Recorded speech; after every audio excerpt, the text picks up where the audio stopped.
This week's topic is a little bit of a trick question because at some point we're all living in the old paradigm.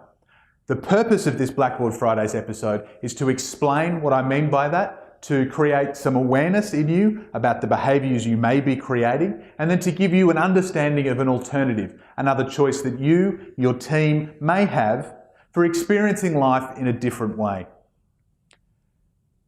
The old paradigm is represented by this, what's often known as the drama triangle. If you create a circumstance, and the reality is that the modern world pushes us to live in this space. It often, through things like marketing or just power struggles, seeks to create and define victims, to make us feel that we are victimized at effect of the outside world. Now, of course, a victim needs a persecutor.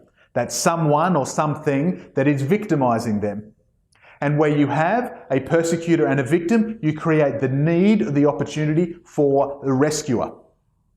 All three of these live in an at-effect space.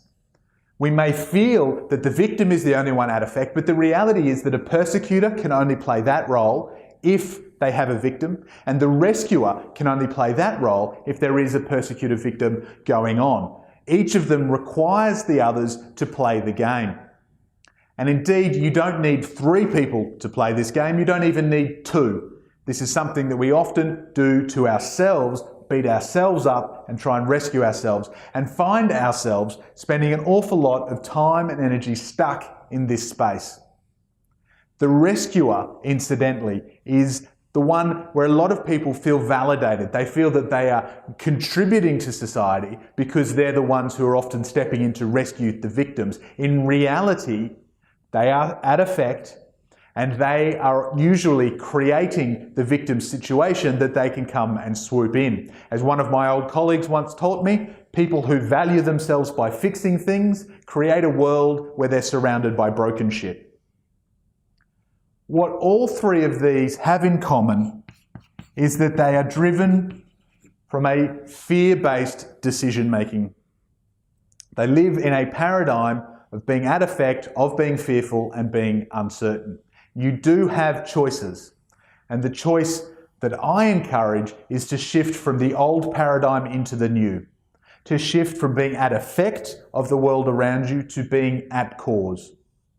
And the definition we have here is, instead of playing one of these roles, it's about the I, and it's about I choose and I create the whole of my reality.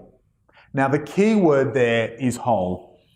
This is not about creating half. This is not just about creating the good things and blaming others for the bad things, because that continues to pull you back into being at effect of others. If you choose to create the whole of your reality, to live at cause, then you will find yourself increasingly making decisions from a love space. Now, the challenges with consistently living in this space as opposed to that are significant, and certainly outside the scope of a broad, short video like this one. What I hope you can understand, at the very least, is that in a world where so much of what we're taught, told and modelled on teaches us to make decisions out of fear, we do have complete choice, complete control to instead make decisions out of love, to choose and create the reality that we want for ourselves, and to spread that love through those around us.